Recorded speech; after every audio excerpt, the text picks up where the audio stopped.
Splashing and shining, the Yangtze River Finless Porpoise population keeps declining.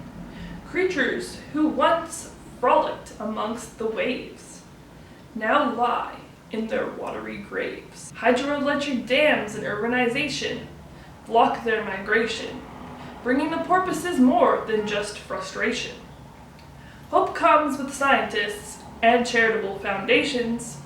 They examine poetic evidence and conserve the porpoise populations. Well, it's not my best work, but you get the idea. The Yangtze Finless River porpoise is a magnificent creature that lives in the Yangtze River and its adjoining freshwater rivers and lakes in China.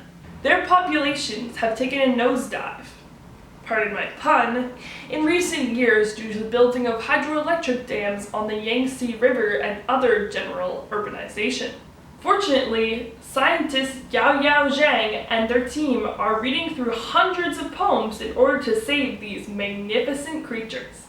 That leaves you with a couple of questions. But first and foremost, what's up with that?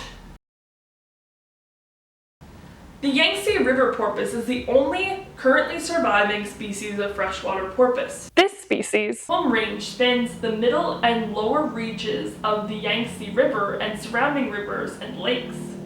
Currently, there are an estimated 1,000 Yangtze River porpoises alive in the wild, and their population is critically endangered. The greatest threat to these beautiful creatures is humans.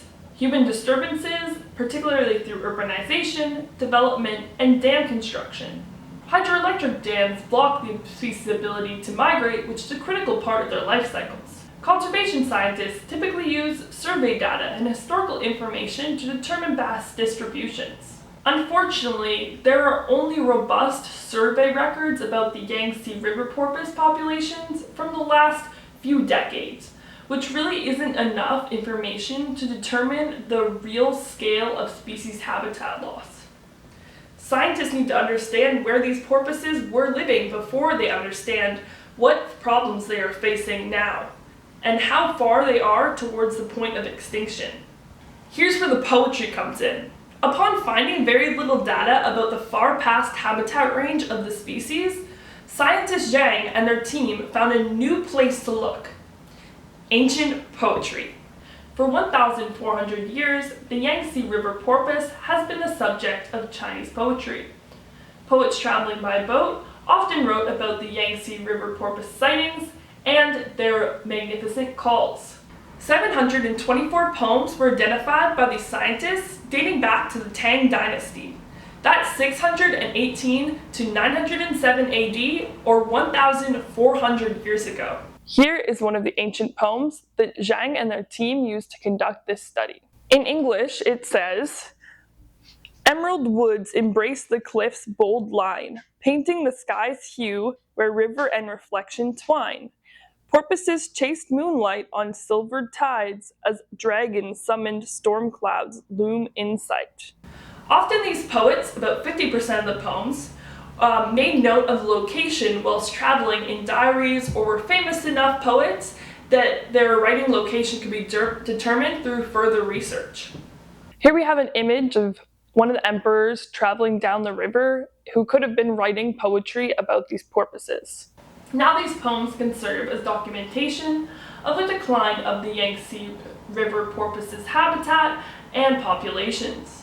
In essence, this is one of the most ancient instances of using citizen science, when non-scientists aid in the scientific process, often by recording observations. Over the past 1,400 years, or since the start of the Tang Dynasty, scientists estimate the historical range of the Yangtze River porpoise, meaning the area the species lives in, shrunk by 65%.